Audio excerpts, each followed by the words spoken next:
টেক্সাসের camp মিস্টিকে ভয়াবহ বন্যায় ২৫ শিশুসহ ২৮ জনের মৃত্যুর ঘটনায় প্রধান নার্স মেরি লিজ ইস্টল্যান্ডের লাইসেন্স সাময়িকভাবে স্থগিত করেছে কর্তৃপক্ষ।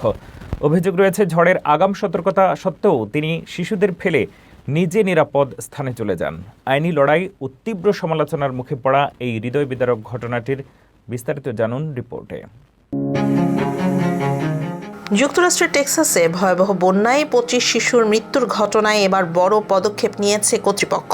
ক্যাম্প মিস্টিকের প্রধান নার্স মেরি লিজ ইস্টল্যান্ডের নার্সিং লাইসেন্স সাময়িকভাবে স্থগিত করা হয়েছে। অভিযোগ উঠেছে, বন্যার সময় তিনি শিশুদের ফেলে নিজে নিরাপদ স্থানে চলে গিয়েছিলেন।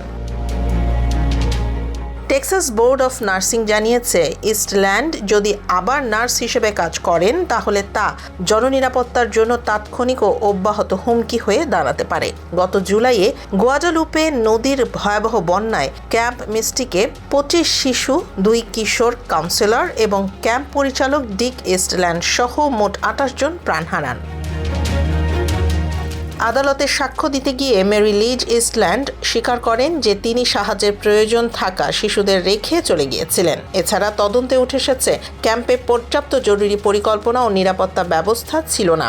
এমনকি আইনি বাধ্যবাধকতা থাকা সত্ত্বেও মৃত্যুর ঘটনার ২৪ ঘন্টার মধ্যে স্বাস্থ্য কর্তৃপক্ষকে জানানো হয়নি বলেও অভিযোগ রয়েছে। নিহত শিশুদের পরিবার ইতোমধ্যে ক্যাম্প কর্তৃপক্ষের বিরুদ্ধে একাধিক মামলা করেছে। আদালতে শুনানির সময় ক্যাম্প পরিচালনা নিয়ে তীব্র সমালোচনার মুখে পড়ে ইস্টল্যান্ড পরিবার। অভিযোগ রয়েছে, ঝড়ের আগাম সতর্কতা থাকা সত্ত্বেও ক্যাম্প খালি করার জন্য লাউড স্পিকার ব্যবহার করা হয়নি এবং কর্মীদেরও আগে থেকে প্রস্তুত করা হয়নি। এদিকে মেরি লিজ ইস্টল্যান্ড অভিযোগ অস্বীকার করে আইনি লড়াই চালিয়ে যাওয়ার ঘোষণা দিয়েছেন। তবে এই ঘটনায় টেক্সাস জুড়ে ব্যাপক ক্ষোভ ও শোকের সৃষ্টি হয়েছে।